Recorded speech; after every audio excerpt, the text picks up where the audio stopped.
only driver to do so. Everybody else is on the soft compound tyre to start. So Lewis will struggle with initial grip, and they'll come into play, half a dozen laps, 10 laps into the Grand Prix. He'll start to get some benefit from that, as long as he doesn't lose too much in the 600-metre rush down to the first corner. Now we've got a Ferrari train on the left-hand side, Leclerc on pole, and Sainz right behind him. Ferrari be super keen to get Sainz ahead of Verstappen, but we know how aggressive Verstappen is down into the first corner. We also know the likes of Fernando Alonso love a long run around the outside of turn 3 as well. Don't they just? No surprises that the majority of the grid are starting on the soft compound tyre. Gets you the better grip off the line.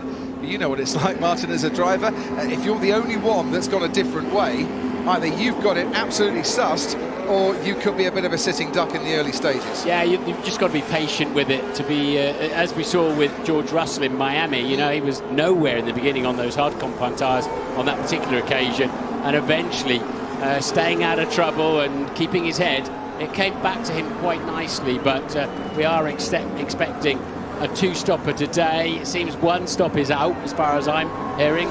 Not everybody thinks that, but we might even end up with a 3-stopper. That predicted pit stop strategy does not take into account starting on the soft compound tyre. It could be anything from lap 8 onwards, say the experts, that we might see the first round of pit stops. And the fastest pit stop of the season so far going to Red Bull in Australia, 2.27 seconds stationary stop. Around about 22 seconds today we think the pit stop will last, so you've got to build a gap of about 23 seconds to come in and stay ahead of the people that can hold you up if you don't. Yeah, and the undercut will be extremely powerful today. So in other words, if you could pit a lap before where your rival, wherever you're racing through the 20-car field, a lap earlier than the other driver, you'll gain a couple of seconds with the fresh tyres on your outlap and as you get up to speed. So undercut very powerful, and we're going to see a cat and mouse game. Nobody's going to want to be hung out to dry and staying out a couple of laps too long. Very true. There's the Drivers' Championship then. I mentioned Leclerc and Verstappen at the top.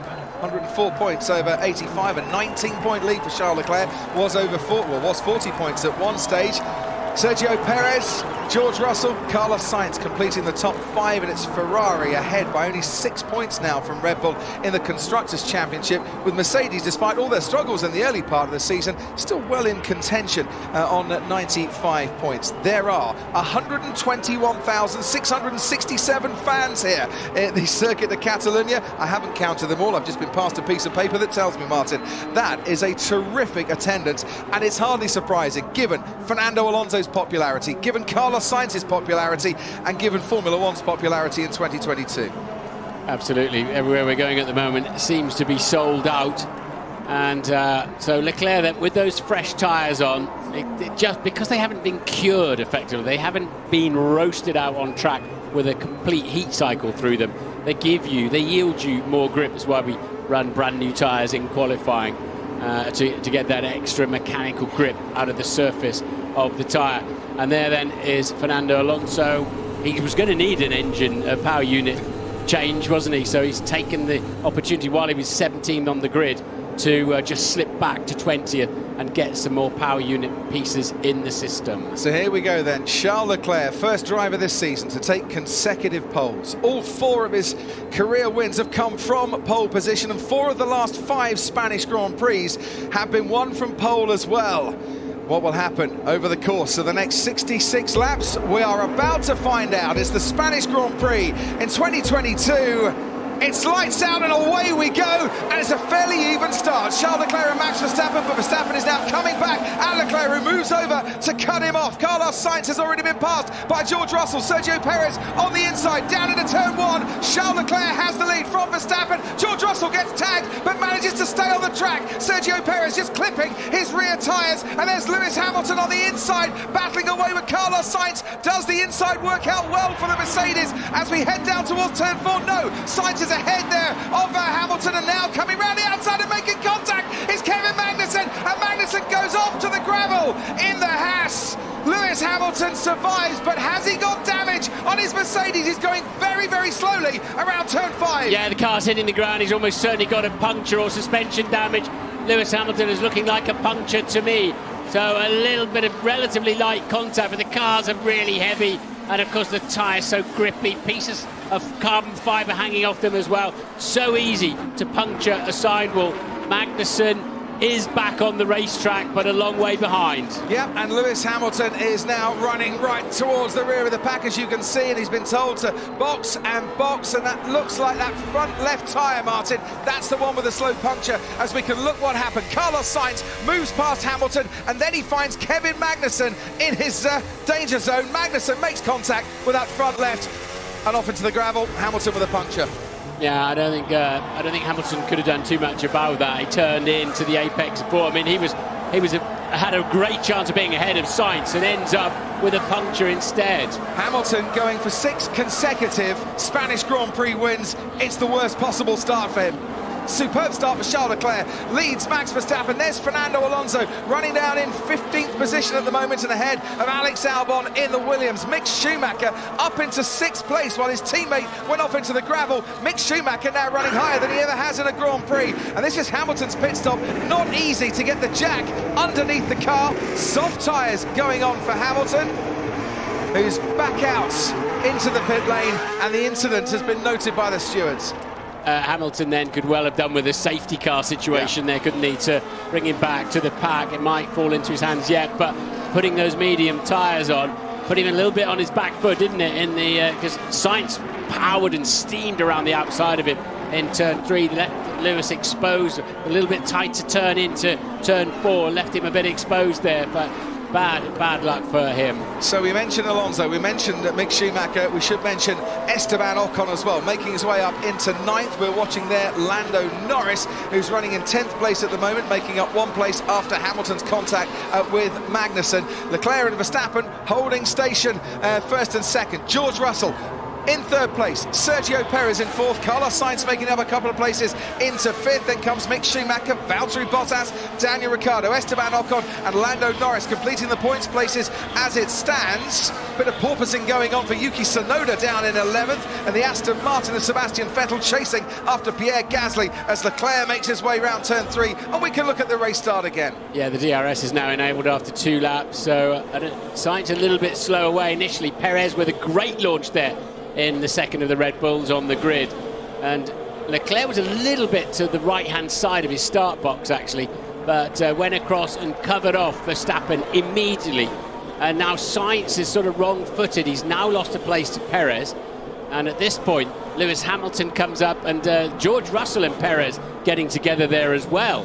A bit of contact, so low on the revs, and this is, I tell you what, in a very long 5 and a bit metre Formula 1 car.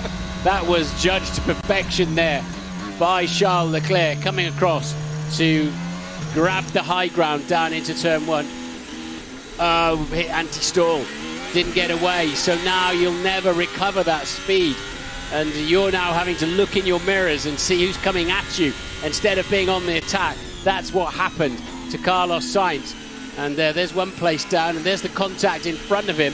And now Lewis is on our right-hand side as well. So Lewis, a little bit of understeer on the corner. I've been hit.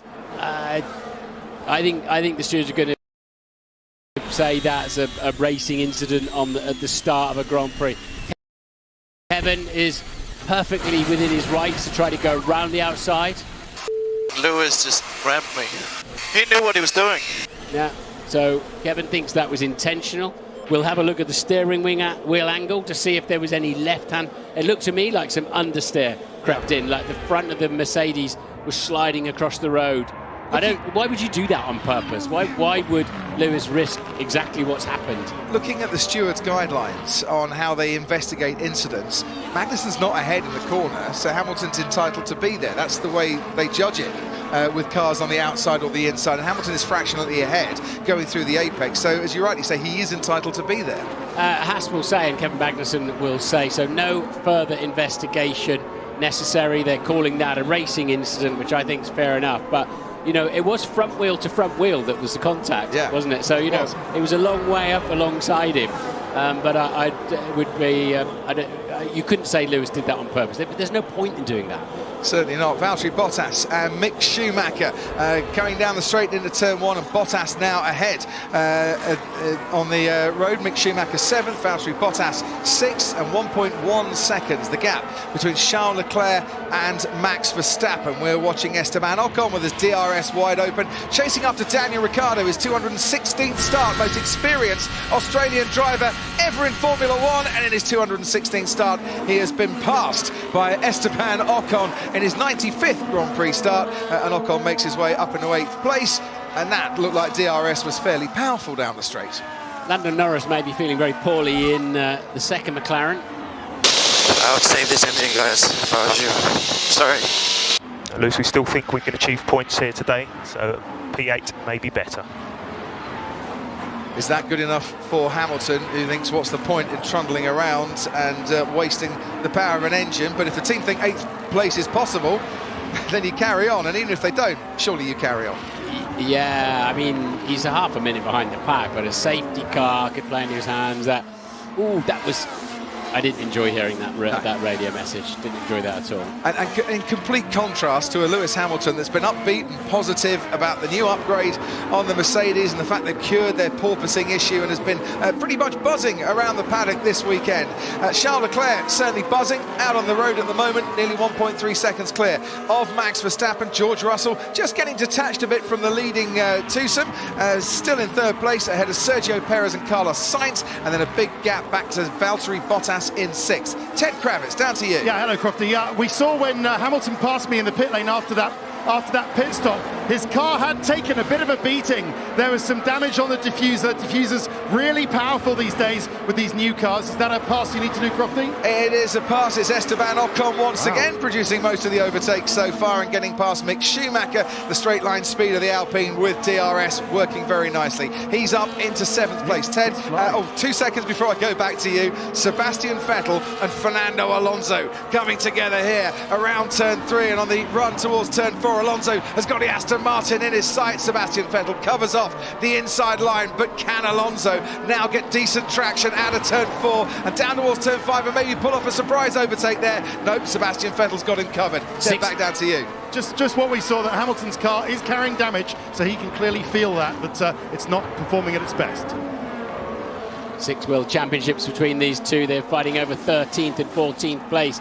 Alpine have a decent race car, don't they? They do. It's very clear from both Ocon and Alonso. Ocon up into 8th, Alonso from the back of the grid up to 14th, and looking very racy up against the Aston Martin of Sebastian Vettel. Talking to people in the paddock before the race today, it was quite clear, the message that there was a set-up compromise to be made between qualifying and the race, and these hotter conditions pushing you more towards a setup more suitable for the race and the cooling package that might just bring a few cars into play that weren't there in qualifying, and that could cover what the Alpines are doing so far. Yeah, absolutely. Now here's DRS for Fernando Alonso down the main straight, not for Sebastian Vettel, who's looking in his mirrors to his left-hand side to see where Fernando Alonso is. He's in 14th place at the moment. He might not be as he get into turn 1, and he was almost on the grass. Dramatic stuff from Fernando Alonso. Listen to the cheers from the crowd there as he goes through turn 1, and into the gravel goes Carlos Sainz, and there'll be no cheers for that.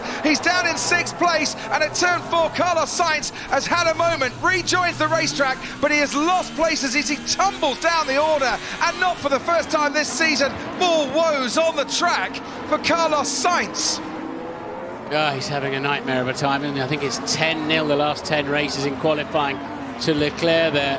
Carlos really needs a solid few races now to get his confidence where it should be, where it has to be. He's going to play that role at Ferrari up front. Let's have a look and see what happens here. Spun on his own. That's very similar, much higher speed to what happened to Leclerc in first part of Q3 yesterday, like a pendulum effect. No damage, just the tires, check the tires. Happy to keep going. Going at round about 87 miles an hour. into turn 4. Charles Leclerc had the moment in qualifying into the chicane, about 50 miles an hour, and George Russell under pressure now from Sergio Perez in the second Red Bull. It's Ferrari, Red Bull, Mercedes, Red Bull, but Perez is right on George Russell's tail here, and this is developing into a very nice little Spanish Grand Prix. Plenty going on the track. Yeah, Perez will be keen to get this done because they're losing about a second, approaching a second a lap there. He is behind George Russell.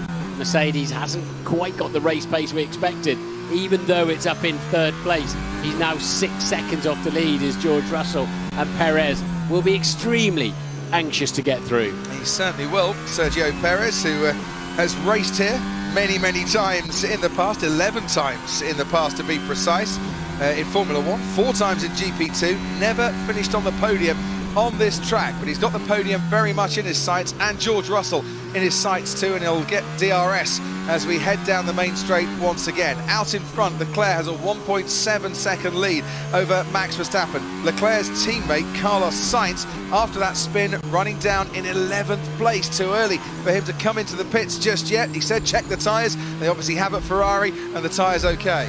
Yeah, and as he was recovering, we saw he nearly had a clash with Yuki Tsunoda in the AlphaTauri while he was busy trying to collect his car and his sensors up. Talking of Yuki Tsunoda, he's behind Lando Norris in 10th place as here comes Sergio Perez. George Russell moves to the left, then sees that Perez wants to go the long way around the outside and just covers him off as they get to the braking zone. Now has that Red Bull got some nice little traction getting out of turn 2 and into turn 3, just can't stay in the wake in the way that he would want to behind that Mercedes car, and into the gravel goes Max Verstappen.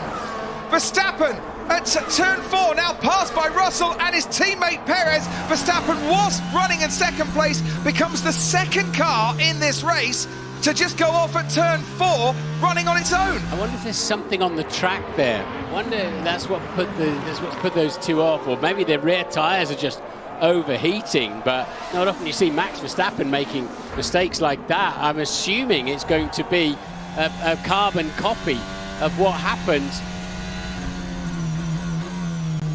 Yeah, just a big lazy slide. Yeah, as if he knew it was coming, but there was nothing he could do about it whatsoever. That was a large gust entry turn 4 there, Max. So, kind of tailwind into crosswind, or crosswind into tailwind? Yeah, it's probably a tailwind they're talking about. So that's catching. They'll be telling all the rest of the drivers on the field. Paul, what can you tell us at Sky Race Control? I think that's that window we're talking about with Simon. Just as we got on the grid, you could see it picked up and you could see the flags, and it's a perfect headwind to turn 1. But of course, you get the opposite of that, and it's on the rear at turn 4. George Russell and Sergio Perez getting closer on this particular occasion than they have done on the previous 3 laps. And Russell's definitely got a plan to defend into that turn. Move over to the right-hand side, then right at the last moment, just ease towards the middle of the track to cut Perez off. And of course, Sergio Perez has got his teammate right on his tail as well now. So he's rather in a bit of a sandwich there, isn't he, Sergio Perez? He's got to attack, and, well, does he defend?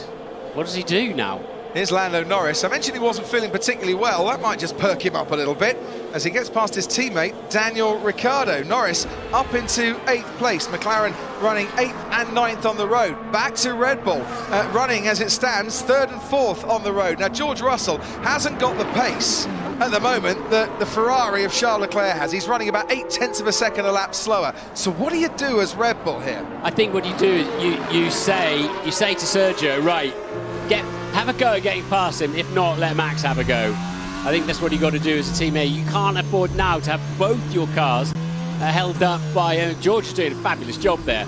But of course, quite clearly, the Red Bulls are a bit quicker at this phase of the Grand Prix. Meanwhile, Lando Norris is now ahead of Mick Schumacher. We didn't see it, but he's up into 7th place. We are on board with Max Verstappen, who's got the DRS wide open. It's worth about 20 kilometres an hour of extra speed down that main straight. And you can see towards the end of that main straight, George Russell still ahead of Sergio Perez. George has to be careful of the double move or the late move. The stewards will be watching that. His first attempt at defending was bordering on a double move you're not allowed to do, but he's got to get his elbows out, and I'm sure there'll be a bit of discussion in the stewards. And we've got Sainz pitting, as we have also then Alonso, Gasly, And Zhou Guan Yu. And Stroll, and as you rightly say, Zhou Guan Yu. So Carlos Sainz, after his excursion onto the gravel at turn 4, Max Verstappen also going onto the gravel, and there goes Max Verstappen past Sergio Perez. Looked very choreographed indeed by Red Bull. They've given Perez another attempt to get past George Russell, couldn't do it. So now said, right, Max, off you go, see what you can do on this lap. Yeah, it was going to be starting to hurt both their tyres. So Verstappen, we must be getting into pit stop territory as well. But this has, of course, given Leclerc a 9-second lead up front and a comfort zone then. He can afford to pit 1 or 2 laps after his rivals. He doesn't. It's not the cat and mouse game anymore with that kind of buffer up front. He is almost Charles Leclerc, Ted Kravitz, into a situation as we see the replay here of Yuki Tsunoda using DRS to get past Daniel Ricciardo. Charles Leclerc is almost in a situation where he could pit and get out ahead of Esteban Ocon, who's running in 6th. I don't think it will be long, so yeah, we're at least 2 or 3 laps earlier than we thought we'd see the first stops. I think now we're going to see everybody reacting. McLaren coming out into the pit lane for one of their drivers. I'd imagine it'll be Lando Norris, but let's wait and see. Carlos Sainz, team radio. 2 seconds, Ted. Well, I've got call car warnings. I've got no one in front of me. So they're real, alarms are real.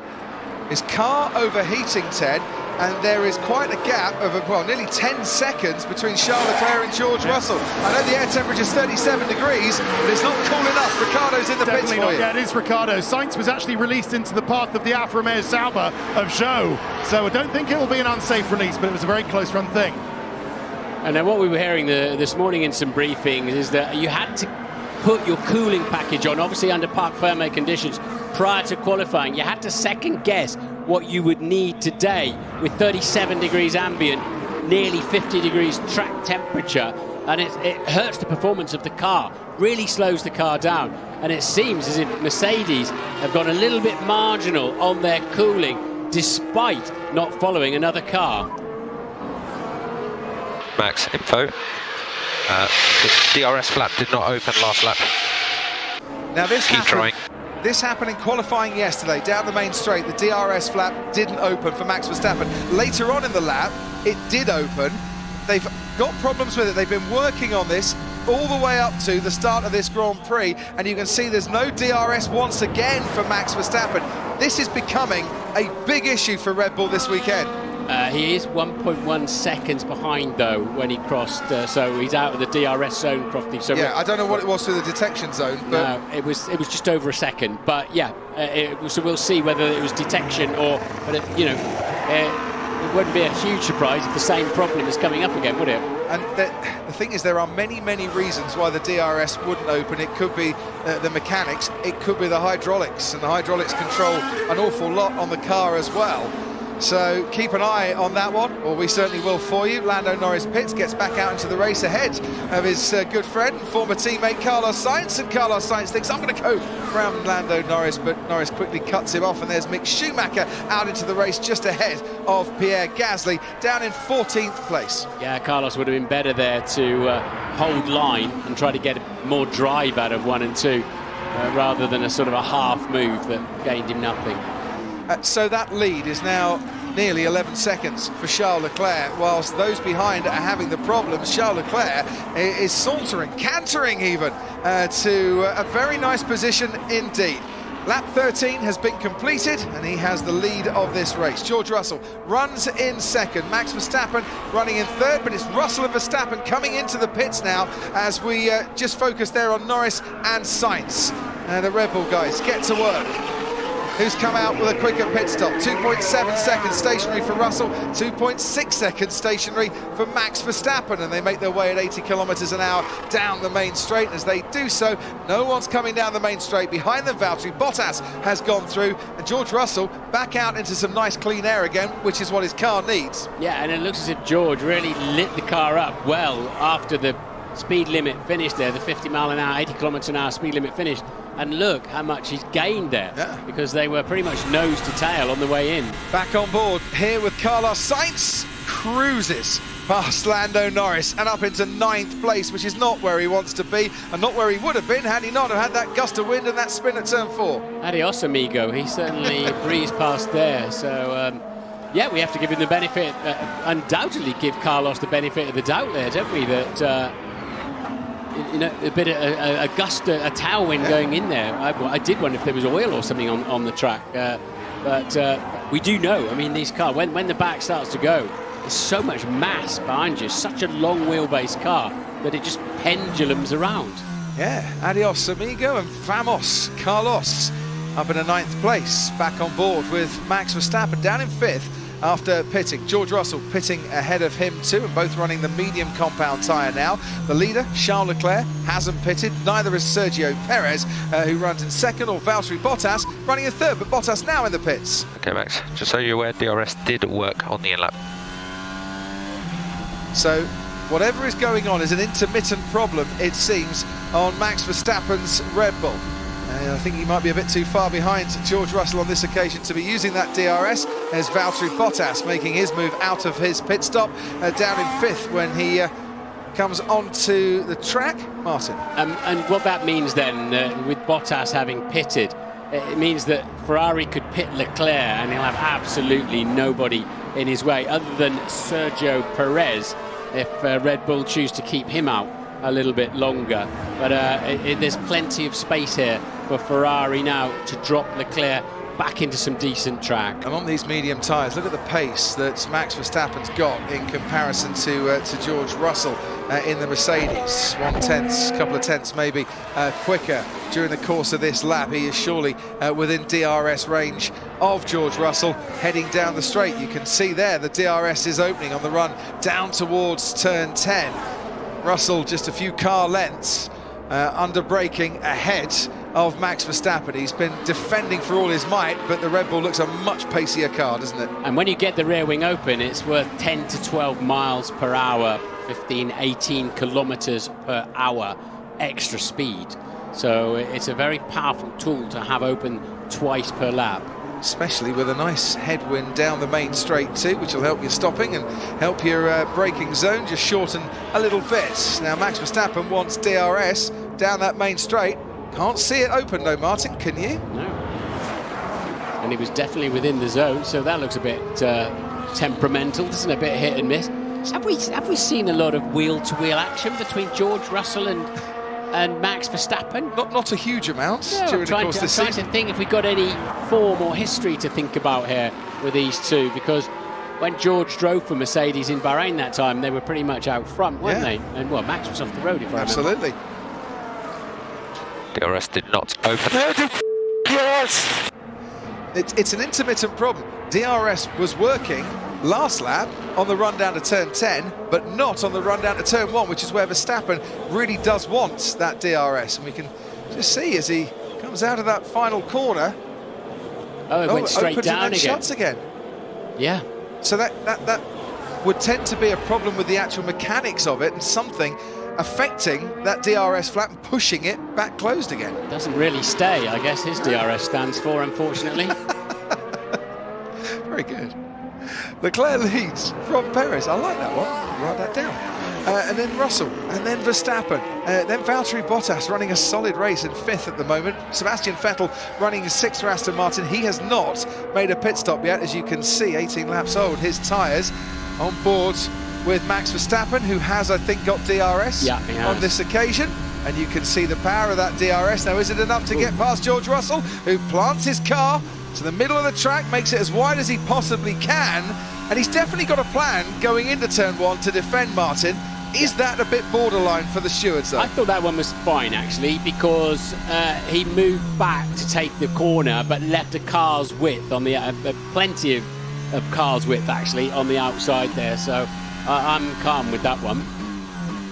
But it's a plan he's obviously thought about. Yeah, absolutely. I mean, he's in a slower car, and he's running a net 2nd place. And doing a fine job with it, but he's not as fast as the Red Bull this afternoon. And actually going faster than Sergio Perez, who is running 2nd at the moment, but hasn't pitted yet and was over a 2nd quicker than Sergio Perez on the last lap, and around about half a second quicker than Charles Leclerc, who's got that nice buffer, hasn't he, out in front. Perez is going to be coming in So his tyres starting to fall off a cliff here, and whilst, yeah, Red Bull could leave him out, try and make him a bit of a blockage for those behind, at no point, if the tyre degradation is that high and he's going to start to lose way too much pace, and he comes to the pits. And this is playing beautifully into Ferrari's hands, isn't it?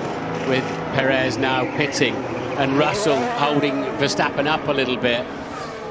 They just don't have to pit the Ferrari and for some time yet, until he really needs some tyres. Absolutely, keeping their options alive as Russell and Verstappen make their way through turns 1, 2 and 3 and past Sergio Perez, who's back out onto the racetrack and is in 4th place. So the only two that haven't pitted so far, Sebastian Vettel, former Ferrari driver. Meanwhile, current Ferrari driver Carlos Sainz has just passed him down the straight. He has pitted, Vettel hasn't, and Charles Leclerc, the race leader. And a mixture of tyres out there as it stands. We haven't mentioned Lewis Hamilton for quite some time after those ahead of him pitted. He's made his way up into 16th place after that early tangle with Kevin Magnussen. And Max Verstappen gets on the curb going through turn 8, and that was something of a save from Verstappen. That could have been a very nasty moment. They look a bit edgy, don't they? Yeah. He's obviously got a lot of control over the front axle that's... Well, you can't even make a DRS work, man. Unbelievable. His point is, look, these are the fundamentals. These are the absolute fundamentals, and he's driving angry. And I don't think it does Max a lot of good when he drives angry. I spoke to one team manager today who said this is a race where we've got to keep the cars cool and try and keep the drivers cool as well. A bit of cooling air going through that DRS down the straight, because it's working this time for Max Verstappen. George Russell once again puts his Mercedes in exactly the same place that he has done before, but Verstappen now much closer, going through turn 3 and hoping to try and go around the outside, but the turbulent air, it might be reduced in 2002, causing Verstappen just to drop back a little bit. There was half a chance there. Yeah, I thought he might have but again, George planted his 2-metre wide car nicely in the middle of the track, and Max picked up a huge amount of understeer. You could just feel the car pick up and slide across the track at the front. So if George keeps putting the car in the right place, but running away, ran wide, didn't he, in turn 1, that put him really out of sync through 2 and 3. Still on board then with Verstappen, as you can see from the wonderful rear view mirror that we've got, and he hasn't. DRS was open once again. I would imagine Max Verstappen wouldn't mind a rear view mirror at the moment, just to see if that DRS has opened or not, just for confirmation. You can feel it. I've driven 3 of these, and you can feel it when it's like a sort of big hand comes and pushes you along. So Perez is on a 1-stop. That is going to be quite some effort in these conditions to go that long on the medium tyre. No DRS once again down the main straight for Verstappen. I was just about to say he's closer than before, but it's not doing him any good, is it? With the DRS, I think he'd had a very good chance of being through there. This is working out beautifully for George Russell. It is absolutely killing Max Verstappen's race. He had the unhelpful gust of wind that forced him off at turn 4, and he's not getting the helping hand of extra force with the DRS, and this was that moment where he got on the curb, and that could have been really nasty. As we watch down the straight and look at Daniel Ricciardo, who's got Mick Schumacher behind him, but not for long. Mick Schumacher getting ahead of Daniel Ricciardo and up into 12th place. Ted, let's go down to you. Yeah, just I thought, is that a replay, Crofty? Just you needed to do. No. Okay, good. So just a thought that Sergio Perez, whether he is on that 1 stop, that's asking a lot for 1 set of tyres. 2 seconds, Ted. Okay, Max, you've got DRS. We are watching Russell, just be careful. My DRS is not working, mate. Just look out for Russell, because he is moving in the braking zone. Agitated, I would imagine. He needs a big sort of mallet on the end of a stick that he can get out of the cockpit and give the DRS a quick bash, because that's clearly what it needs if it's not behaving. But yeah, we'll see if Checo does actually do the 1 stop. But we're seeing a mix here of, I think, a race of tyre management. Do you push and go for the 3 stops straight away, or do you hang on and protect? And the best of both worlds is, of course, Charles Leclerc. You need 20 seconds to do a pit stop. and he's got a, 29-second, almost a 30-second lead. I can just see some action at Ferrari, Crofty. I think Leclerc is going to box the next lap or two. And you can see there that the Mercedes was harvesting electrical power at the end of the straight. I tell you what, that Red Bull sliding at the back end like crazy through turn 3, not enjoying following the turbulent air of this Mercedes. But George then knows that he can harvest, fill up his battery and use it tactically to defend. So here we are, lap 21 out of 66. An awful lot happened in this race so far. Max Verstappen has been one of two drivers who've gone off into the gravel at turn 4 with an errant gust of wind. Kevin Magnussen went off after tangling with Lewis Hamilton. Hamilton down at a 16th now, was right at the rear of the field. Leclerc, the race leader, is going to be coming in. Magnussen finds himself a little bit further down the field too, in 20th place. And here is Charles Leclerc for his pit stop. Now, they can take an age. He's got that big a gap. They won't want to take an age, and they didn't take an age. 2.2 seconds, the stop time for Charles Leclerc. Very nice indeed.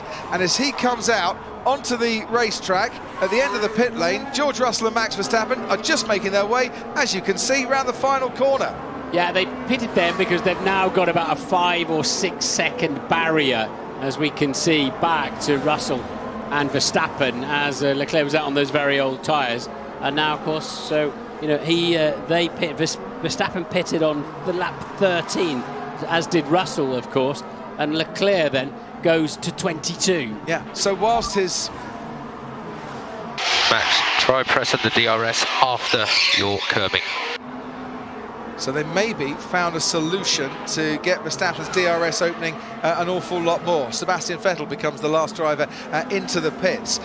So Charles Leclerc's lead, just over 5 seconds. Obviously that was nearly 11 seconds before the first round of pit stops, but Ferrari's thoughts are that we've got a much wider variant in strategy for the rest of the race by running a little bit longer, and we'll also gain at the end of this race on much fresher tyres than those around us. I mean, the DRS opened then and he was still bouncing on the nasty sort of turn 9 exit curb, but George is keeping his head. Well, the race is going rather well for George Russell compared to what he thought might happen. If you're a Sky Glass or a Sky Q customer, by the way, and you have missed what's happened in the race so far and you want to watch the highlights, you can alongside the live action. Just press your red button on that one, and plenty has happened so far, and plenty is to come too, because in these hot temperatures, these cars and these drivers really being put through their paces here. DRS for Verstappen, the drag reduction system working on that particular occasion, but Verstappen a little bit too far behind. Max, I think you may have closed it last time around. Because I'm pressing it 50 times before it opens. Just try one button press after the curb. It's agitation. It's not working, so I've got to press the button over and over again to make it work. And he just needs to try and keep his cool, but Martin, that's so difficult in the situation he finds himself in. Yeah, we've all done it out there. You get angry in the car, and anger never seems to make you go forward. It always seems to make you go sideways or backwards when you're inside, as Lewis Hamilton pits for the second time in the Grand Prix. And we haven't seen any hard tyres, have we? We still haven't. So none of them fancy the hard compound tyre around here. Didn't see it last year at all either. No. It's the hardest of the hard tyres in the Pirelli range as the two Williams of Latifi and Albon go through. Hamilton comes back out onto the track and he is ahead of only one car, and that car is Kevin Magnussen. We do have all 20 cars running in the race as it stands. Incidentally, on the 60th anniversary of the 1961 Dutch Grand Prix, the first to be completed without any retirements. What's Max Verstappen going to do here? DRS activated. Extra pace, accelerating into turn 1. Max Verstappen, is he past George Russell? George Russell squeezes through on the inside. Verstappen tries to fight him back. Now into turn 3. Russell ahead by half a car length. Going round the outside of turn 3. Verstappen leaves the track. Russell still ahead on the run down into turn 4. before. We've not seen too much between these two in terms of attack and defence before, but I am one that wants to see much, much more if that's what they're going to produce in the future. George Russell into turn 5, keeps ahead of Verstappen. Yeah, and a lot of wheel spin for George, though, coming out of 5. 6 is a nothing, a little left-hander. 7 and 8, you need those rear tyres. Russell, look, you can see the inside shoulder of his right rear starting to complain. His tyres are going away.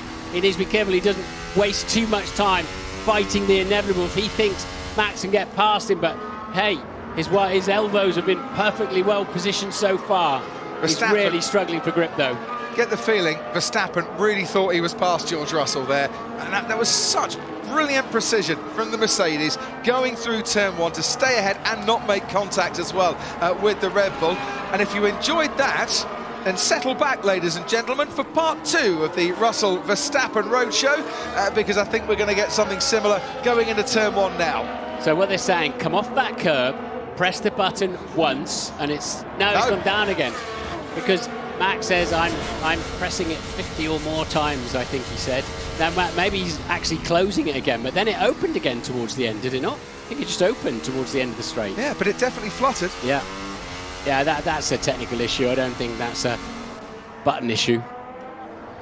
It's so many things could go wrong on a Formula 1 car, and it's all going wrong for Max Verstappen in his pursuit of Charles Leclerc. He's got George Russell in the way, and he's not been helped out by a DRS that just won't work. And when he did get ahead of George Russell fought back again. Love that. Tremendous. Listen to Russell through there, playing with the throttle hard through 1, 2 and 3. And clean racing, very, very clean racing. And there he goes. George is like, I'm not having this, I'm not having this. Kept it on the track somehow in turn 2. Not sure he left your car's width. Well, but then again, was Verstappen far enough alongside? Did he need to? They've noted it going through turn 3. I would think the Red Bull have been asking about it. Obviously, you're more limited now on what you can say to race control, but they might well have been asking. And of course, catching them quite quickly is Sergio Perez through all of this, of course. Yeah, well, Perez only 1.7 seconds behind on the last lap. From his teammate Max Verstappen. Charles Leclerc's just set the new fastest lap of the race. Here we go again. Verstappen's getting close to George Russell, but not close enough. See, George has so got his head switched on. He didn't defend fresh air there. He measured it and thought, okay, he's not going to get me this time. I'm not going to waste time going up the inside. I mean, if Perez breezes past Verstappen with his DRS open, get me Max out of the way so I overtake quickly. Yeah, copy track open. Well, I think they need to, don't they? Yeah, if Perez breezes past Verstappen with his DRS open, he'll go apoplectic. Yes, but Red Bull surely have a quicker car at the moment in 4th place than they do in 3rd place. And by the way, the steward's saying no investigation necessary, Verstappen and Russell. And nor was it. What he wasn't doing, George Russell, was moving over and making that width even less wide through turn 3. There's the DRS for Verstappen. So it's basically working nicely with a tailwind, but it's not working very well against the headwind. And I don't know if it is, the breeze, which isn't the stiffest I've ever seen. Let's wait for 2 seconds for now. We're in a different race from them. Why don't you let me by? I have very fresh tires. I can get by quickly. Right. He's on a 1-stop, we think, Sergio Perez. Is the argument from Red Bull, if we let you past, you're going to be pushing harder than we need for your tyre management? I think we don't really want you getting involved in that, but his tyres are 4 laps younger than the 2 in front of him. But of course, Max has been in the turbulent air of the Mercedes pretty much all of that time since lap 13. I want to see if Verstappen has got the DRS every time when we go into to turn 1. The onboard shot is all lovely, but you want to see if that flap is working or not. The headwind down the main straight, for whatever reason, is not helping that DRS. And it's not the first time, Martin, is it, that Red Bull have had problems with their DRS towards the back end of last season? It was becoming quite a problem. Well, they've had a lot of gremlins this year, one way and another, haven't they? But Charles Leclerc must wonder where everybody got to this afternoon. But that's a Ferrari going very slowly. That's Charles Leclerc. And that's Charles Leclerc. Going very slowly. No! No! No! Oh, and No, what happened? What happened? Lost power.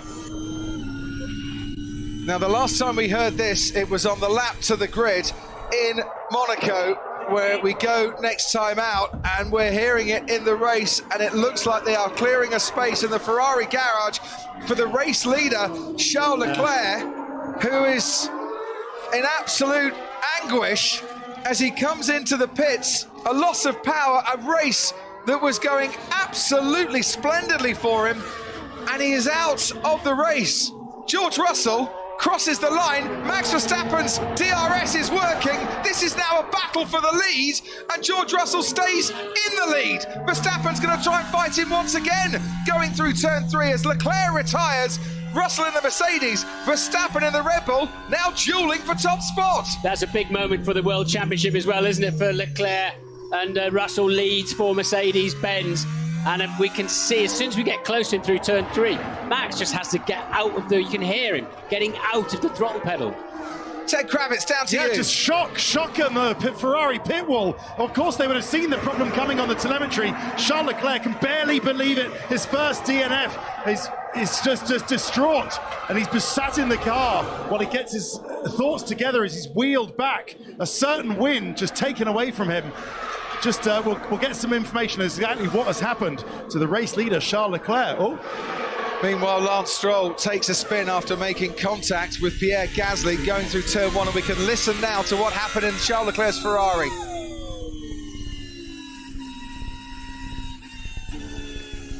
It's going through the gears, all right. It's coming down the gears, so it's just completely given up on the power. He's finished first or second in every race, bar one so far this season, has Charles Leclerc, as Max Verstappen now comes into the pits. George Russell will be defending from Sergio Perez as Verstappen now makes his second stop of the race. And that will help him undercut Russell, won't it? So they've gone first. That will surely play into Verstappen's hands to get him ahead of the Mercedes. So it's soft tyres that have gone on for Max Verstappen. Soft tyres to the end of the race, 37 laps. Well, it'll help the undercut now, but will Mercedes think, well, actually, we could do this on a two-stopper, and we could keep this lead or try and win this race with some clever strategy. There is the one remaining Ferrari left in this race of Carlos Sainz behind Max Verstappen. Verstappen back into the race in fourth place. Bottas runs third, Perez second, Russell leads. But to be honest, if Max has much fresher tyres at the end of the Grand Prix and his DRS is working, as we saw with Lewis last year, you know, you're a sitting duck when Lewis came past him. But so a three-stopper for Red Bull is not that crazy.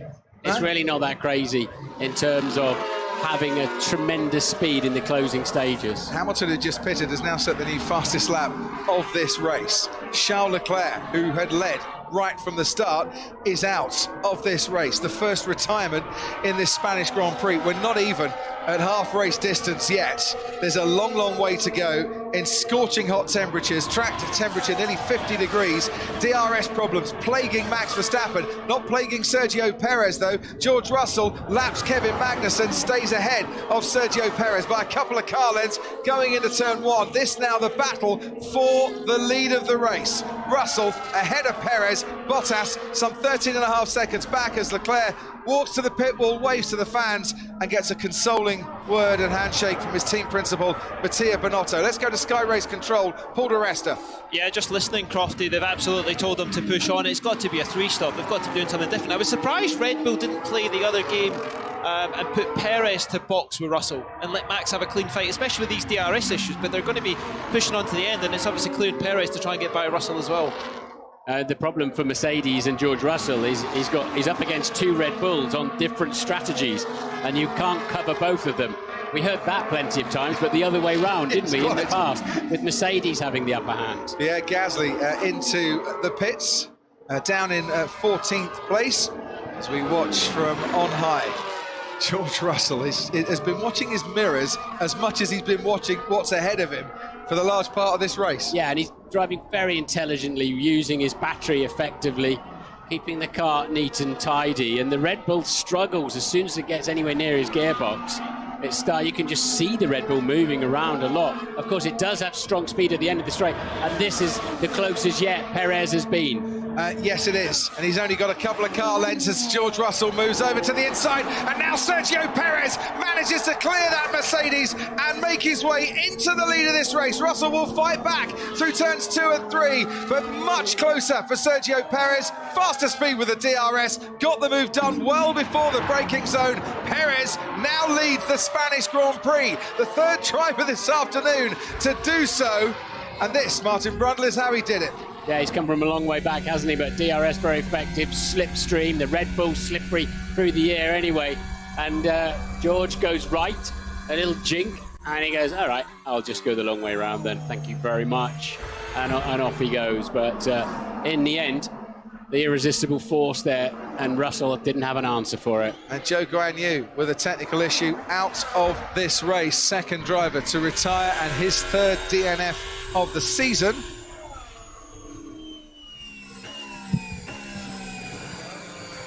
And that's another Ferrari power unit with issues, this time in the Alfa Romeo of Zhou Guanyu. Valtteri Bottas, Ferrari power units, has Max Verstappen right behind him. Verstappen just pitted onto the soft compound tyre, absolutely flying here, trying to go around the outside at turn 12. Don't see very many overtakes there. Verstappen had so much grip coming out of turn 11. Beautiful move.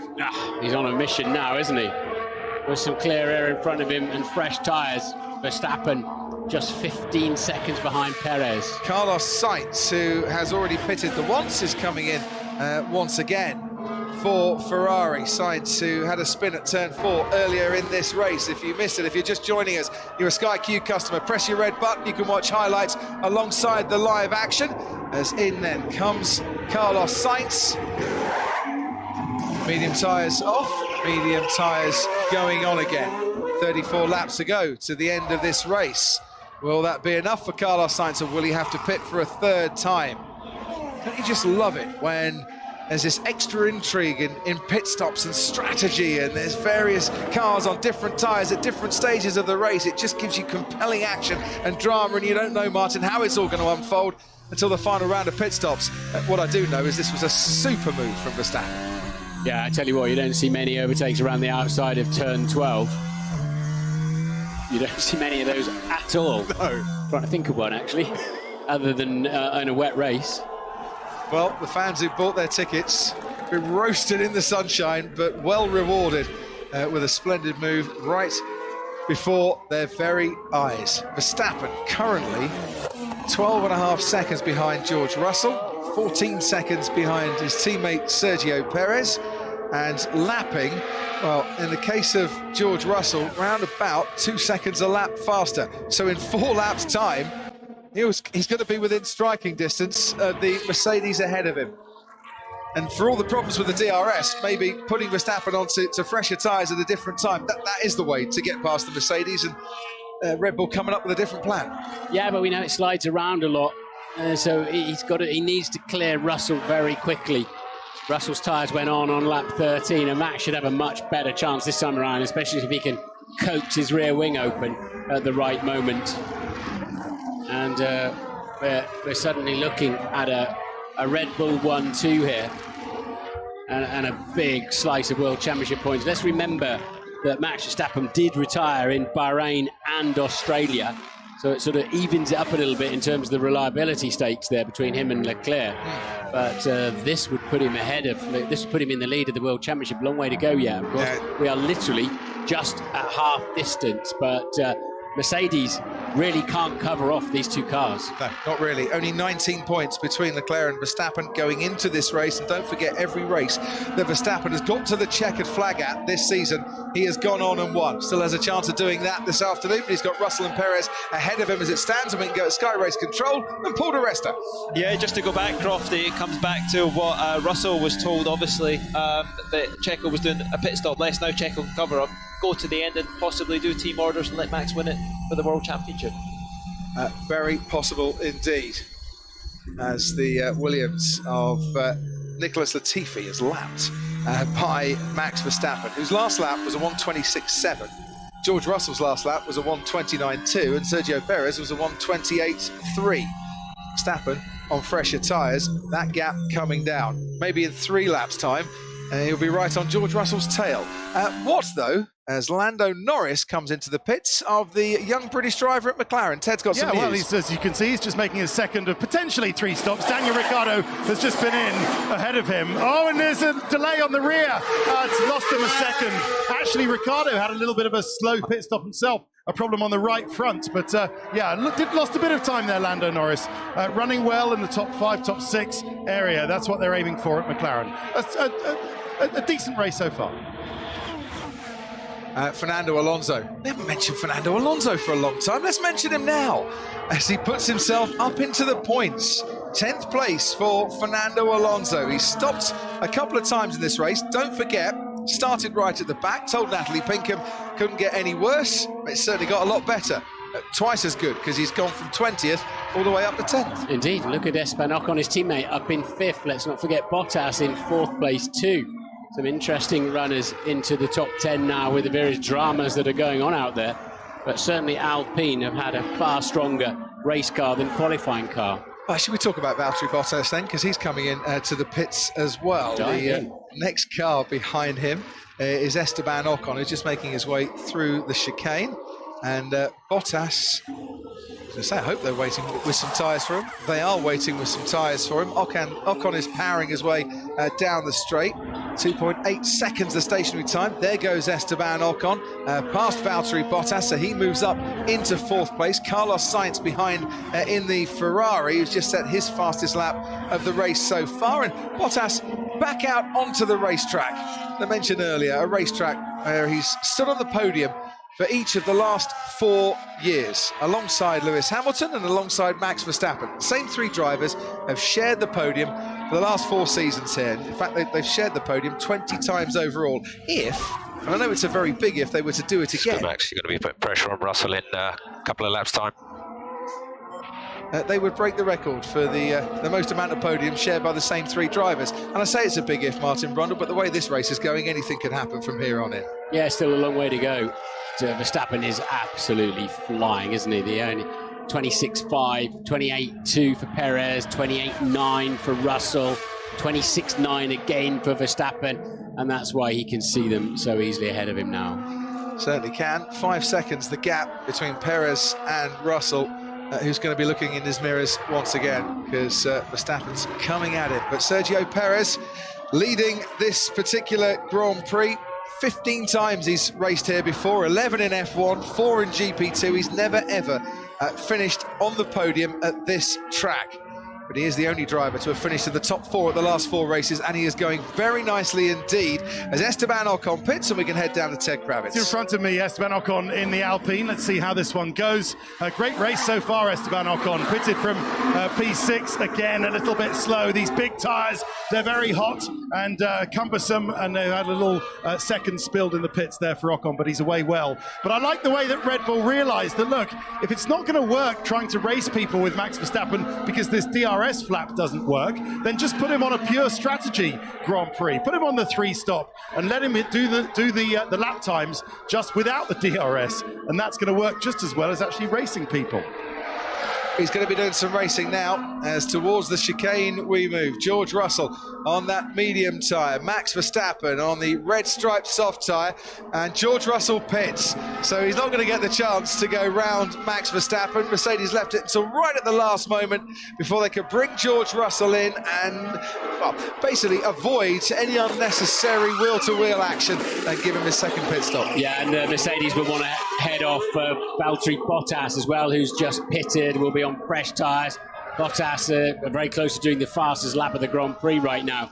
So I think that was more about covering off Alfa Romeo and Bottas than the 2 Red Bulls. Out into the sunshine once again comes George Russell. You can see Kevin Magnussen on your screen, but Magnussen, one of 6 drivers that have been lapped and are still running in the race. He's running down in 18th. Alex Albon, Nicholas Latifi and Lance Stroll also lapped in this race, and we've lost Zhou Guanyu for the 2nd consecutive race, and Charles Leclerc, who led right from the start from this race. 18 remain. So our strategy here is to have the tyre advantage we need in that final stint, Max. So does that mean now, Max, you've done really well, your pace is good, but you need a bit of tyre management, just stretch this stint out as long as we need you to do? Yeah, in other words, you've got to get firing up on these, and then we'll give you a lot of performance and grip when we stop you for the third time, we're assuming, unless that's a decoy message. Well, Sergio Perez is now pitting, so he's not on a one-stop strategy. Red Bull have switched that around, if ever that was the plan. Medium tyres going on, and out he comes back out into the race once more. And this should cover off George Russell, who had stopped on a previous lap. Verstappen now takes the lead of the race, and we're on lap 38 of 66. Perez comes out into the sunshine. George Russell is the car behind Alex Albon on that pit straight, and Perez back out into the race, very nicely ahead of the Mercedes. And a brand new set of medium compound tyres as well. They'll give him some grip. Yeah, won't it just? Of course, his race fuel burning down now. We're beyond half distance. They can have up to 110 kilograms of fuel. Probably start with less than that, but you know, he's through probably 60 kilos of, it's like taking a light passenger out of the car. So Red Bull, for all their trials and tribulations during this race, and it's not been plain sailing for either of their two cars, you would imagine, now lead and are now second. It's 1 and 2 for the Bulls. The Bulls on the run here in Barcelona. Ted Kravitz, down to you. They're still gutted about Charles Leclerc's retirement at Ferrari, as you can understand. We've had it confirmed by the team that it was an engine failure or a power unit problem, they're calling it. The exact nature of it they will confirm after the race. It wasn't old, was it, Crofty? It was on its, second race? Second weekend. Charles Leclerc, younger engine than Carlos Sainz, who changed it in Imola. So that is a worrying trend. We'll see whether Zhou Guangyu's was a Ferrari power unit problem as well, but that is worrying. They can change these power units when they introduce new ones to help them with reliability or for cost saving. So that's going to be, I think that the really gutting thing was that they had this race potentially under control. Yes, we wouldn't have known what would happen with Sergio Perez's strategy or Max Verstappen's troublesome DRS flap, but they had it under control. It would have been maybe easier to take had Charles Leclerc not been so commandingly in the lead. What of Carlos Sainz, Charles Leclerc's teammate? You see there that he's rather catching Valtteri Bottas. As is Hamilton behind him, as is Lewis Hamilton catching him up a little bit as well. Lando Norris has Sebastian Vettel just ahead of him. McLaren kept him as cool as they possibly could before the race here, Lando Norris, to keep his temperature down a bit. And getting into the car, not feeling 100%. He's having a really solid little race here, and he's about to pass Sebastian Vettel, and does so to go into 8th place. Vettel was the last of the cars to pit in this race, currently running in the points after a disappointing qualifying for him yesterday, but there was no way he was going to stop the McLaren in its tracks on that occasion. Norris will be feeling quite chipper, I'm sure, after this race as he runs in the points, and we can see this move once again. Yeah, just a classic drag reduction system move, isn't it? And they're not really in the same race in terms of tyre strategy. So Sebastian not doing too many heroics to keep the McLaren behind him right then. Watch Carlos Sainz once more, as we mentioned, getting closer to Valtteri Bottas. He's not within DRS range on this particular lap. I just wonder if they got concerns at Ferrari over Sainz's engine, maybe concerns at Alfa Romeo over Bottas's engine as well. It's a different spec that Sainz is running. I think Bottas is on the upgraded Ferrari engine with the new ERS package to go with that. But when one engine goes and then another car retires, there's always a few crossed fingers at the back of the garage. Just wondering if Sainz has got a chance, because the Ferraris should have had great speed. One stopped, the other had a pirouette, of course, earlier on in the race. But George's tyres are 8 laps younger, so he ought to have at least 3rd place covered off, and somewhere along the line. Oh no, Verstappen is now almost a pit stop ahead, isn't he, of George Russell at this point, and still pulling out some decent time. So Verstappen then, he'll end up having to pass his teammate at some point by the looks of it.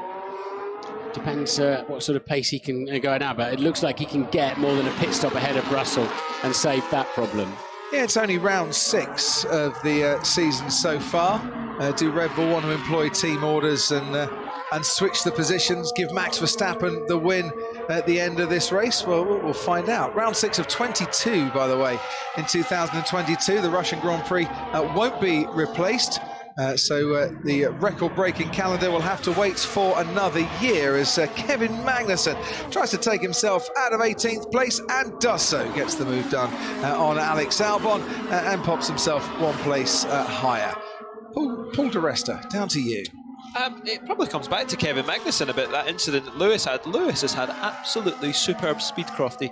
Been following it. He's easily in the 26 every lap at the end, coming towards the end of this stint. A bit quicker than George Russell actually is able to do on this fresh tyre, and he's obviously going to have a set of soft tyres towards the end, a bit like what Max did there. So I think he'll be picking his way up the field and potentially on for fighting with Carlos Sainz towards the end. I think there's a big if, isn't there, as to what Hamilton could have done in this race had he not have had that tangle with Kevin Magnussen. And you don't want to hear him sound so despondent. What I'm glad to see, Martin, we haven't really heard much from Lewis since, is that while we heard the despondency, his lap times and the way he's gone on to race have rather suggested that he's got over the disappointment. Yeah, he was ready to take an early shower and go, wasn't he? But that immediate sort of disappointment has translated into a really strong race, as Paul pointed out. By the way, next season, I was just talking about the calendar for this year. Next season, news that Formula One are looking at a more sustainable way of running the Formula One calendar and having kind of regionalised blocks for all the races, so the sport doesn't crisscross the oceans quite so much, which I think is not a bad way of looking at it. Might help your jet lag for a while too. That makes a lot of sense, doesn't it? But it's so hard to sort the Formula One calendar out with those that want the first race, the last race, religious holidays, bank holidays, weather conditions, and then the logistics of getting between them, especially if we go to 24 races. Absolutely. Might mean that Monaco might have to think about its position as well. If you've got a Miami and a Canada separated by 3 weeks, you bring those together. Monaco could switch around a little bit, take it away from its traditional place in the calendar. That might help the sustainability and cut down on a bit of freight costs as well. Monaco, of course, the race next time out here in Formula One, and I hope it'll be a really good race. I hope it's not going to be the grand procession that people kind of fear a little bit. Some track temperatures like this might help us. Well, you look for different things in Monaco, don't you? But this has certainly been a pretty lively Spanish Grand Prix, hasn't it? And there's a young man who won it. He did. 10 years on. Pastor Maldonado returns to the Spanish Grand Prix. And I'm sure people still reminded that he won it because he's still pinching himself as to how that happened. And it happened in large part due to a fine performance from Pastor Maldonado that day. Lewis Hamilton getting excluded from qualifying, that rather helped him as well because it gave him pole position. But what a battle he put up with against the Ferraris in the latter stages. On Sir Frank Williams' 70th birthday, as it was that day. And, of course, we lost Sir Frank relatively recently. And, I think he's quite young. Di Resta's poking me in the back going, he's 46, he's not young, but... 46 is definitely young. Here is, by the way, Fernando Alonso, tucked up behind Sebastian Vettel, but not for long. Fernando Alonso has been released into 9th place as Sebastian Vettel pits, so we can head back down to 10 again. Nice. That was a nice little battle while it lasted, but Sebastian Vettel on older tyres was always going to be passed by Fernando Alonso, and was. But we've got to say, Vettel running a good race now for Aston Martin. They had all the controversy, didn't they, Crofty, earlier on in the weekend? People were pointing fingers at their upgrades, saying you've just copied Red Bull, but actually that car is starting to look quite good on race pace. To be fair, they've hardly had any time to work on setup an Aston Martin.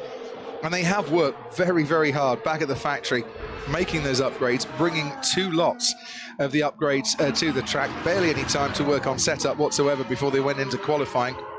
And a concept that they thought would give them way more scope as the season progressed than the one that they started out with. We're on lap 44 of 66. I think that makes it 2/3 race distance so far. And Max Verstappen leads this race, and he has a 16-second lead over his teammate Sergio Perez. George Russell runs in third. Verstappen will be stopping again, though, Martin Brundle, so he's still going to plough on and open up that gap. Yeah, and at the moment, Russell's going fast enough to keep the gap pegged at what we believe to be a typical total loss pit stop time of 22 seconds. So Max can't quite get himself a margin, a buffer there to be able to pit and stay ahead of George Russell. He would, of course, drop behind Sergio Perez at the moment. Current gap 15.9 seconds as Verstappen comes in and is told to box. So this should be the final pit stop for Max Verstappen in this race. Well, it's going to be very close, isn't it? With Russell, depends on the current laps they're on and how quick the stop is. Looks solid, and 2.4, very solid indeed.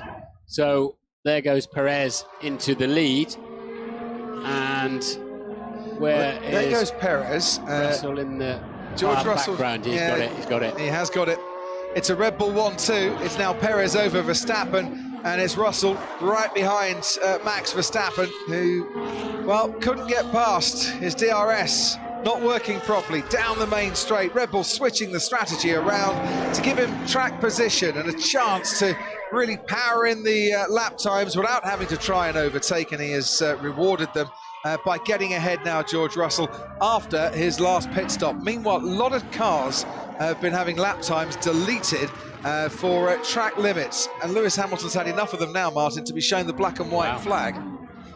So any more track limit violations, and he's got a penalty coming his way. Yeah, get a 5-second penalty or something like that, and added to his time if he doesn't make another pit stop before the end of the Grand Prix, which is unlikely to an extent. So now Verstappen then also on a brand new set of medium compound tyres, and they will be, compared to his teammate, he put him on a lap 43 and Perez put his on so 6 laps younger than his teammate. He's got to catch him and pass him. Talking of passing, there goes Sebastian Vettel down the main straight after his pit stop, and he's ahead of Pierre Gasly by the time he gets into turn 1. Plenty of overtakes going on down at turn 1 today. If you're just joining us and you've missed the live action so far, if you're a Sky Q and a Sky Glass customer, you can press your red button and you can watch the highlights of this race alongside the live action, so you don't have to miss a thing. And if you are just joining us, well, Charles Leclerc was leading this race for many, many laps and for long periods, and was looking very, very comfortable out in the lead of this race until a power unit issue forced him to retire as his teammate Carlos Sainz heads off back into the race once again. After his third pit stop, Charles Leclerc is talking to the media in the TV pen. He's with Natalie Pinkham now. Well, Charles, hugely disappointing. You looked in complete control of that race. Just, can you tell us any more about the power unit issue and when you were first aware of it? No, I don't know anything more than what happened. Basically, I had no indications before, and it just broke and then lost the power completely. So it's a shame. In those moments, I believe that there's nothing else I can do apart from looking at the positives, and there are plenty this weekend. There's the qualifying pace, the race pace, and most importantly, the tyre management that has been a weakness in the last 2 races. I think we have definitely find something. So it gives me the confidence for the rest of the season. But on the other hand, yeah, we'll look at this issue, and we cannot afford for this to happen many times during a season. So we need to find the problem.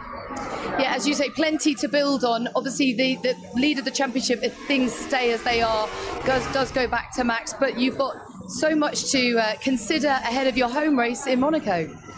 Yeah, the lead of the championship will go down to basically nothing, or maybe we'll lose it actually, but that's fine. I'm not looking at it. I think what is the most important is the overall performance, and performance-wise, we are performing very well. So yeah, can't wait to go at home next week, and hopefully we'll have a great result. Neither can we. Thanks very much. Bad luck today. Charles Leclerc with Natalie Pinkham listening on the Ferrari pit wall, their team principal, Mattia Binotto. Mattia, for all the positives from Charles Leclerc, this is a race of what if for Ferrari. What if that gust of wind didn't catch out Carlos Sainz? what if you didn't have a power unit problem? So, such a hard day at the racetrack for you. Yeah, it's certainly a hard day, as you said, but I was just listening to Charles, and he's right. I think we need to look at the positive still. I think we got the pace, we got good, let me say, pace in the race as well. So it will be a long season. It happened to the others. Today it happened to us.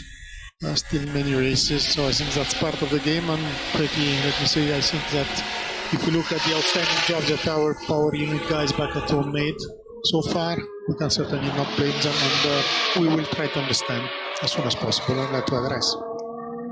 Yeah, sorry for you at Ferrari. You had that race so well covered, Mattia. We've seen other Ferrari-powered cars have a problem. Is that a consistent problem? Do you know? Don't think so. I don't think so, honestly. So, but obviously we need to have the engine back at Maranello to open and process properly. Mattia, thank you so much for joining us and for the whole weekend as well. Come back and speak to us anytime you want from the Ferrari pit wall. Mattia Binotto with us this weekend. While we were talking to the Ferrari team principal, Red Bull, we're on the radio to Sergio Perez. Let's have a listen to what was going on.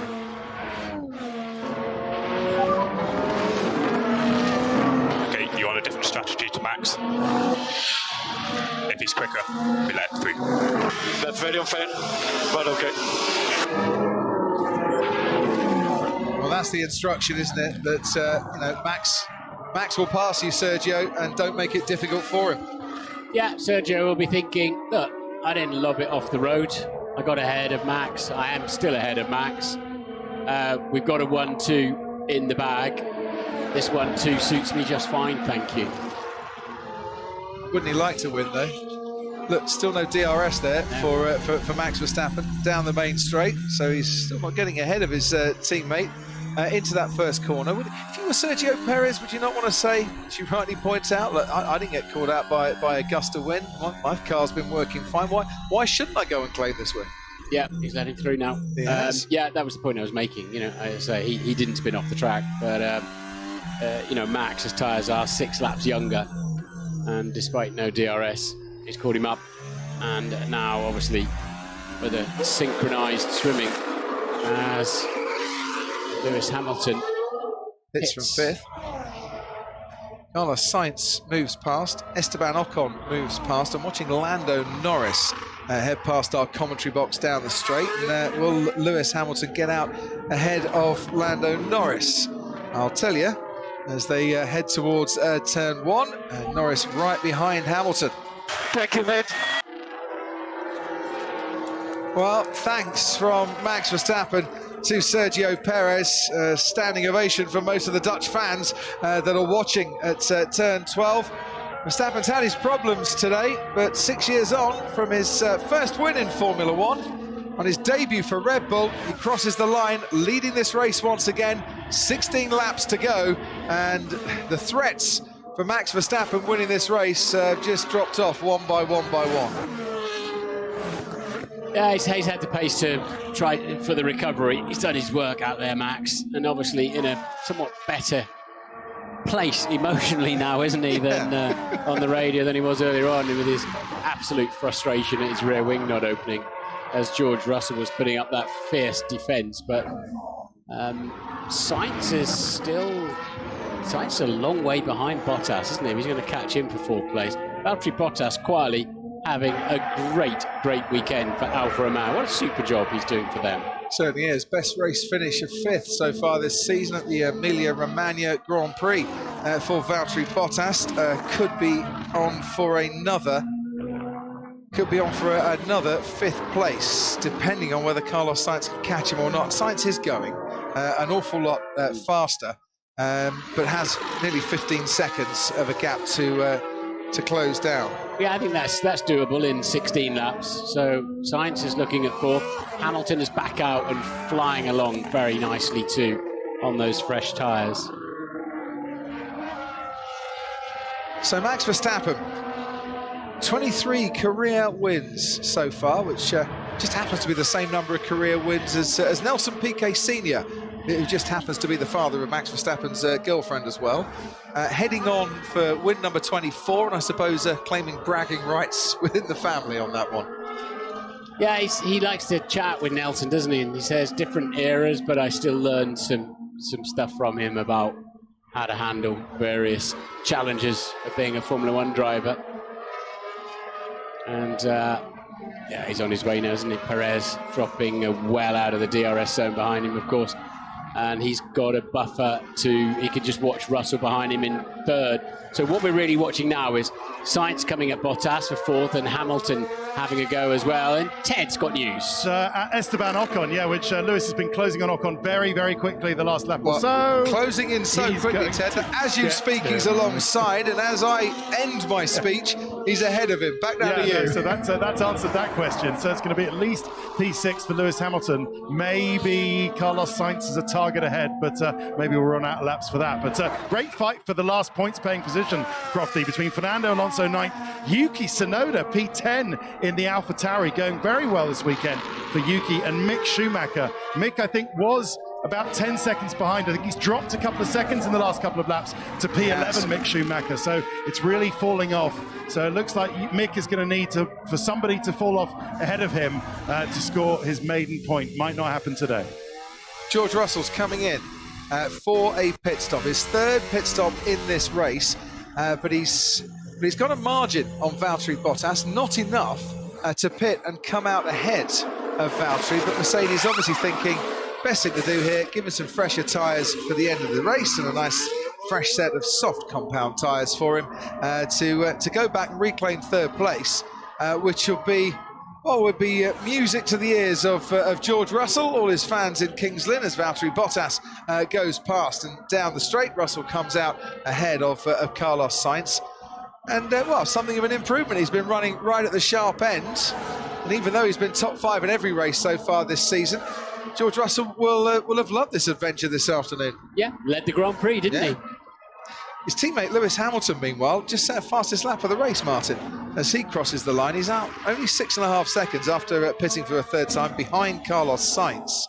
I just wonder, at the pace Hamilton's going at, could he close in on Valtteri Bottas? He's got about 16, 17 seconds to make up, but he's certainly going fast enough as Lando Norris pits once more from 10th. Mick Schumacher making his way down the straight. There is Mick Schumacher. Norris should come out ahead of him, and behind Mick Schumacher is Max Verstappen, who's the race leader and soon to be lapping everyone in the top 10. That's some kind of stonking lap time from Lewis Hamilton, a 1:24.2. I hope he's not taking too much out of his tyres, but yeah, he's only 6.4 seconds behind Sainz, and on not such a good lap this time around for Lewis. So maybe he was giving it full beans on the battery and using the fresh tyres. Meanwhile, Lance Stroll on Kevin Magnussen, we saw on the last lap in Miami. These two come together. This time around, Stroll has the easy overtake into turn 1. Carlos Sainz next to cross the line, just racing all amongst himself at the moment as George Russell gets past Valtteri Bottas and up into third place. Russell is back in the podium places again. Shame we couldn't have seen it, but Carlos Sainz in 3 laps will be right on Valtteri Bottas's tail. Sainz, by the way, never failed to score a point in his home Grand Prix. Hamilton just 6 seconds behind Sainz as well, so again the pair of them coming back towards Valtteri Bottas. And a lock-up as well from Valtteri Bottas, making it slightly easier for George Russell to get past the man whose seat he took at Mercedes at the start of this season. Paul di Resta, let's head to you. I was just watching what's happening with Hamilton. I think Bottas is Hamilton's target. I don't think Sainz is the target. It's more getting through, and you can see obviously Red Bull are covering what Mercedes have done just to make sure they've got fresh tyres, maybe go for the fastest lap, go with Max as well, but Hamilton absolutely on a charge, and I think he'll be doing some overtaking again. Yeah, but I did wonder just before you came on, Paul, whether Bottas was a target or not. I'm seeing Bottas lock up as he did, Martin, going into turn 1. I'm sure Mercedes will have spotted that as well and will be looking even more closely than we are at the state of the Alfa Romeo's tyres. Yeah, Valtteri was... Okay, this will be your shot at fastest lap. Valtteri was quite kind to George there. It was a bit of a half-hearted move from George up the inside, and Valtteri kind of locked a bit and had to get out of the way. But personal best there for Russell now, up in third place. A chance for fastest lap then, and another World Championship point for Sergio Perez. And we'll see, there's just a lot of racing to be done in the tail end of the top 10 yet. It certainly is. By the way, Verstappen, leading this race, will lead the World Championship even without the bonus point for the fastest lap. Perez is going to get his shot at the fastest lap now. Fernando Alonso pits and waits a little bit longer than he would have wanted there to get back out again. Nearly 6 seconds, that stop time, and that'll bring Fernando Alonso back out into this race. Behind the hash, you can see there Mick Schumacher, but still ahead of Tsunoda and Vettel. So Alonso back out into this race, still in the points, 10th place. But, well, an extra 3 seconds stationary, could have come out maybe ahead of Mick Schumacher, and in 9th to go to the end of the race. So he's got some overtaking to do if he wants to double his points tally. Yes, Fernando. It's certainly been a really strong Grand Prix for Mercedes. They've improved their car, haven't they? They've stopped the bouncing. They've got something, they've got a platform they can work with now, Mercedes. It's still not quite as quick. Alan Permain seriously unimpressed with something he's just seen. Yeah, it was a very slow stop. Not what Alan Permain will have seen when they were doing all the practices, but practice sadly didn't make perfect on that particular occasion. This is how Carlos Sainz has been catching Valtteri Bottas over the last 4 laps. And the gap between Bottas and Sainz, 3.3 seconds when they crossed the line at the end of lap 54. Bottas, who started 7th, making up 3 places. Sainz started 3rd and recovering after, well, a spin and a trip into the gravel at turn 4. He did it. Then Max Verstappen did it as well. The wind gusting quite severely.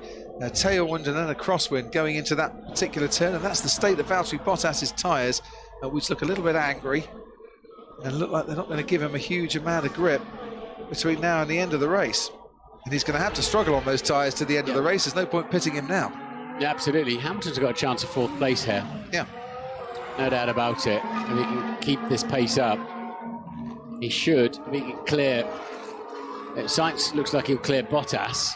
Perez does indeed do the fastest lap of the race at 24.1, only a 10th quicker than Hamilton's lap, it must be said, but that will give him the World Championship point at the moment. Verstappen's tyres are too old for him to want to have a go at that. That doesn't always stop Max from having a go at fastest lap, does it? Well, they could bring him in again if they wanted to. Yep. He's got 24 seconds nearly worth of a margin. It's an unnecessary pit stop where a lot could go wrong in the chase of 1 extra point. But I wouldn't be surprised if they did, unless they haven't got any soft compound tyres left. Fernando Alonso, a little bit of bouncing at the end of the straight there, but he'll be bouncing for joy, I'm sure, as he gets past Mick Schumacher and into 9th place. Mick Schumacher, keeping my fingers crossed as I say this, still on for his first points finish in Formula 1, but he has got Yuki Tsunoda right behind him now.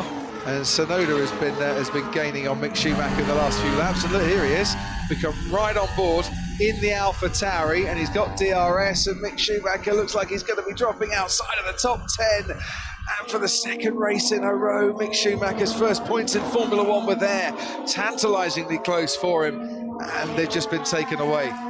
First by a collision with Sebastian Vettel in Miami, and now by an overtake from Yuki Tsunoda. It'll come one day, but I dare say it's not going to come this afternoon for Mick. No, Mick's tyre's been on since lap 29, so I would imagine they're losing interest in the various high-speed corners. They're losing interest. And he's losing positions with it, unfortunately. Sainz, meanwhile, is right, as we can see, behind Valtteri Bottas here. Talking of tyres losing interest, Bottas's tyres really starting to struggle a little bit. Sainz just has to be patient, doesn't he? Well, not too patient, Crofty, because he'll see Hamilton in his mirrors. So he needs to get this move done pretty quickly if he wants 4th place, because Lewis is on him. Lewis, who at one stage was told 8th place was possible, and the way his car is moving at the moment, definitely 4th place is on. Yeah, and we've only lost Leclerc out of that equation for the 8th place. So Lewis has definitely outperformed a lot of expectations there from running effectively. He wasn't quite last, was he? Because Magnussen was, but after their really quite mild contact, actually, that had serious repercussions. Well, George Russell had the bang, but side wheel to Sergio Perez, and then Hamilton had a little brush with Kevin Magnussen, but it got him a puncture for his troubles, and the steward saying it was a racing incident. Right, now how is this going to emerge into turn one and out of turn one? Bottas leads Sainz, leads Hamilton at DRS. And an extra 20 kilometres an hour for Sainz down the straight, for Hamilton down the straight. Mercedes has had much faster top speed. Sainz is going to be first to have a go then at Valtteri. Bottas gets past him very nicely going into turn one. Hamilton has to slot behind the Alfa Romeo and just back out a little bit going into turn two. Hamilton now fancies his chances to go around the outside at turn three and does so. So wasted no time at all in getting past his former teammate, the man he shared a podium with here on each of the last 4 seasons. Hamilton moves up to 5th. Carlos Sainz moves up into 4th place. Carlos Sainz on course for his best ever finish in a Spanish Grand Prix. Yeah, Valtteri quite compliant there, not with the Ferrari, but with the Mercedes of Lewis Hamilton. And I think Lewis kind of knew he wouldn't fight him too hard, but that has just released Hamilton for a great shot at 4th place now. Okay, this stink plank was a mistake. Valtteri Bottas, Ted Kravitz, not overly enamoured with the strategy that he's been put on today. It's probably unfair to say Captain Hindsight is always right, but Valtteri Bottas is quite right in that the 2 stops was a nice try today, but it was not the way to go. A 3-stop race was the quicker way to run the Spanish Grand Prix today. Just a quick one on McLaren. Bit of a lonely race, so lonely really in many ways for Lando Norris and for Daniel Ricciardo. 8th at the moment, Norris, 4 seconds or so behind Ocon last time I looked. 13th, Ricciardo, and being chased, I think, Crofty, by Pierre Gasly in the AlphaTauri. Quite. Being chased by the Mercedes of Lewis Hamilton is Carlos Sainz. I tell you what, Carlos Sainz had to brake so early for turn one there. Like, he's not got a huge amount of confidence in his brakes, and maybe his getting too hot, but a lift and coast. Maybe his tyres have given up their best, but he was really cautious on the brakes into turn one, which will leave him exposed against Lewis Hamilton. Elsewhere on the track, I mentioned that Mick Schumacher had dropped out of the points. He's now got Sebastian Vettel right on his tail, and we remember what happened between those two in the closing stages at Miami, so we'll keep an eye on that. We'll watch this battle too. Of course, you know, we had the radio call, Perez is 1 stopping, and it's turned into a 3-stopper. That's how unpredictable that's been this afternoon. Quite. Maybe Mercedes just read it a little bit wrongly, but 3 stops definitely the way to go here. The only one in the top 6 who hasn't 3 stopped is Valtteri Bottas. Now the crowd giving it big cheers for these two. Hamilton's going to be an awful lot closer coming out of the final corner. Yeah, the Ferrari's got no grip. That's why he's having to brake so early as well. I think this will be relatively easy pickings for Lewis from here on in. So he's going to have DRS down the main straight. Carlos Sainz just trying to break the toe somewhat as they pass the main grandstand, but he's not broken it enough as Lewis Hamilton moves to the outside of the track and then swoops round in front of Carlos Sainz and up into 4th place. And for a man who was last but one at the end of the first lap, that is a very, very good recovery. And he's going to go and finish this race, Martin Brundle, about 12 seconds behind his teammate George Russell, who, yes, has had to put up with an awful lot of defending during the course of this race. But look at the way Hamilton's made his way through the field, and to finish 12 seconds behind George Russell, that is worth taking a bow at the end of the race, I think. Yeah, I can see it, considering where he was at one point, but he was always going to have an advantage under braking down into turn one. And Carlos had to cover the inside, but that just leaves the racing line available then. Good lad, good lad. So that's P4, mate. Head down. So 1 and 2 for Red Bull, 3 and 4 for Mercedes now. It's the sort of performance for Hamilton that just kind of keeps him and Mercedes, and this result keeping Mercedes in the hunt. Now they've got their upgrade car, now that the porpoising issues have been sorted, now that they can start to play around with setup, work on things, and hopefully for them progress forwards, they need a result that keeps them in the hunt, and Charles Leclerc retiring has obviously helped that. But, you know, for Hamilton, he'll want to be at the sharp end towards the end of this season, towards the middle of this season, and it's not beyond the realms of possibility that he could be. Yeah. No, there's so much untapped potential in all of these cars if you can get them lower to the ground. And Mercedes have just started on that journey, I think. So this has been a very, very solid weekend for them on what is a chassis circuit. We know that it's a handling circuit. But yeah, to come back within a dozen seconds of Russell, fine effort there from Lewis Hamilton. And it's not over yet. He's still catching Russell.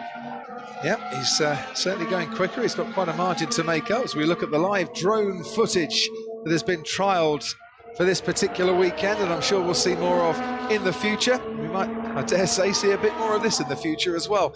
Max Verstappen with 5 laps to go, leading a Grand Prix. We've seen it plenty of times in the past as well. He is on course for win number 24. It has not been straightforward for him this afternoon, but eventually team and driver worked well to make, well, not just the best of the situation, but the very best of the situation. Yeah, I mean, at one point he was skating through the gravel at turn 4, wasn't he? Survived that.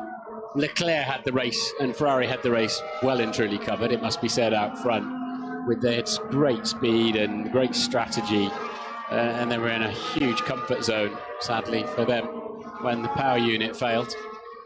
But otherwise, so yeah, this we've seen Max be unlucky in races and lose certain victories.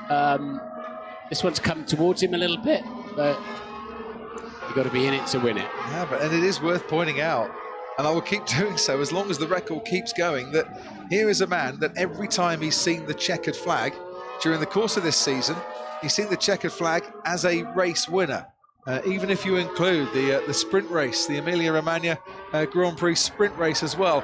And you can extend that record a bit to when he's finished and seen the checkered flag. Go back to Hungary last year, he's been in the top 2. It's amazing consistency when he's been on the road. Yeah, you take away his unreliability, he'd be comfortably ahead in the World Championship, which he will be anyway now. The reigning world champion, of course. And there's a man who's penned a few championship winners, Adrian Newey. Got his pen out, constantly looking to see what everyone else is doing up and down the grid, how he can influence the design of this Red Bull car. And a Red Bull car that has had pace right from the outset and has been in a great challenge with Ferrari, but a Red Bull team that will take over at the top of the Constructors' Championship. This has been, once again, a great day for Ferrari, potentially turning into a what-if day for Ferrari. I mean, this is a race that's turned around a lot, isn't it? I mean, half an hour ago, Max was shouting at you, saying,